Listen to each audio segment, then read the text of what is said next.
Hello and welcome to another video from the only channel you need to not only survive the current apocalypse, but actually enjoy. Today's video is going to be about food math, because without a clear understanding of real food math, you can't have a real understanding about food. And not understanding about food in a survival situation can cost you your life. Now, I'm going to give you a little illustration. I want you to keep this illustration in your head throughout the remainder of this video, because it teaches a very important point that you need to remember. If you're the kind of guy that has a bear trap and a gun capable of killing a bear, you know how to butcher bears, you know how to preserve bears, you know how to cook bears, and you like eating bears, well, a bear can be food for you.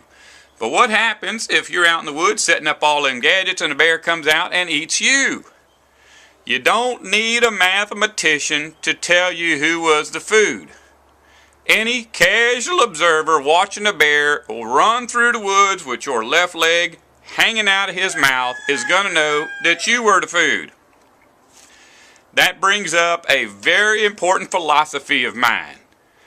If you eat it, it's food. But if you feed it, you're food. Now, what I'm telling you this for is because we live in a world of smoke and mirrors, a fantasy world where anybody can walk into a Walmart near about anywhere with a piece of paper with a picture of some kind of megalomaniac surrounded by numbers and walk out with enough calories to get him through the day. That's false math, because it's based on something that doesn't really exist: money. And when money is finally found out for what it is, and you can no longer go into a Walmart and get your groceries, you're going to have to change your entire way of thinking about food math.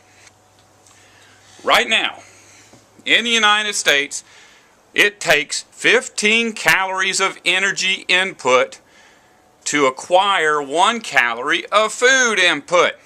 That's right, the unit of measure of energy is a calorie. We use the same unit of measure for the energy that we get out of our food as we use for the energy to do anything else.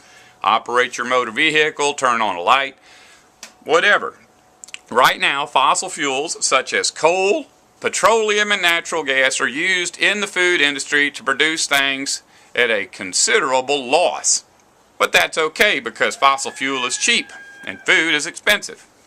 Now, 15 calories that are used to produce the 1 calorie, of that, 5 of it is in transportation and marketing.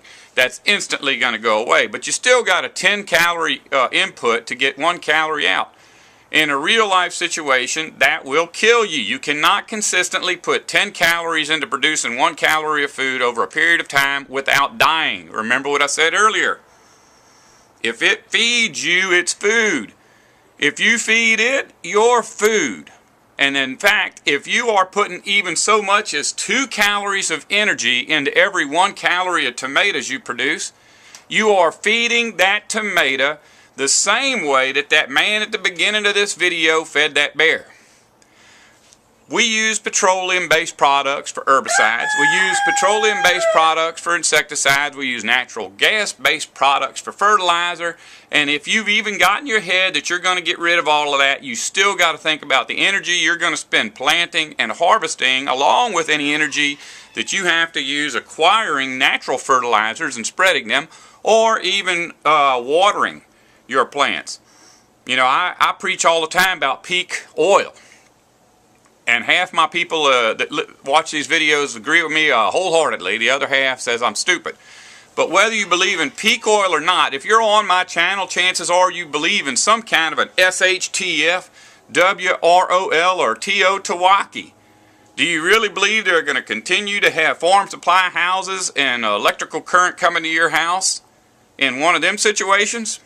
So whether or not you believe in peak oil, you have got to at least understand the math behind feeding and growing and harvesting things that you're going to eat.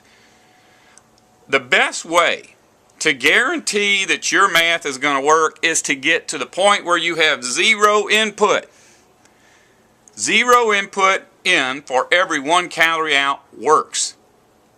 It is a fact that every empire that has ever existed started out as hunter-gatherers, even our own. If you go back far enough, you'll find out there was a time when we did not have agriculture. Hunter-gatherers worked. Agriculture was slowly incorporated into our food system. At first, we may have only had 1% of our calories from agriculture, while 99% was still hunter-gathering. But over time, we eventually get to the point where 100% of our calories comes from agriculture.